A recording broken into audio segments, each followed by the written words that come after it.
Hello everyone, అందరూ ఎలా ఉన్నారు? ఇవాళ మా పిల్లలు ఇంట్లో ఉన్నారు. So chicken leg pieces fry చేయమ్మా అంటే ఇంకా చికెన్ లెగ్ పీసెస్ ఫ్రై చేస్తున్నాను. అది మీకు కూడా చూపిద్దామని చిన్న క్లిప్ తీశాను.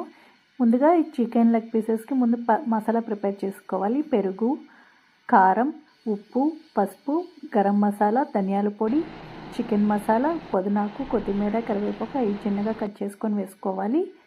జింజర్ గార్లిక్ పేస్ట్, ఆయిల్, కసూరి మేతి, లెమన్ ఇవన్నీ వేసుకొని ఈ మసాలా పేస్ట్ అంతా చికెన్కి లెగ్ పీసెస్కి పట్టించాలి. ఈ లెగ్ పీసెస్ మసాలా పట్టించిన తర్వాత ఒక 2 అవర్స్ మ్యారినేట్ చేసుకొని ఫ్రిడ్జ్లో కానీ లేకపోతే బయట కానీ పెట్టుకోవాలి. 2 అవర్స్ తర్వాత ఒక కడాయి తీసుకొని అందులో 4 స్పూన్స్ ఆయిల్ వేసుకోవాలి. ఆయిల్ వేసుకున్న తర్వాత లెగ్ పీసెస్ వేసుకొని మూత పెట్టుకొని టర్న్ చేసుకుంటా ఫ్రై చేసుకోవటమే, అంతేనండి. దీని మీద చక్కగా లెమన్ వేసుకొని తింటే చాలా బాగుంటుంది. మీలో ఎంతమందికి చికెన్ లెగ్ పీసెస్ అంటే ఇష్టమో కింద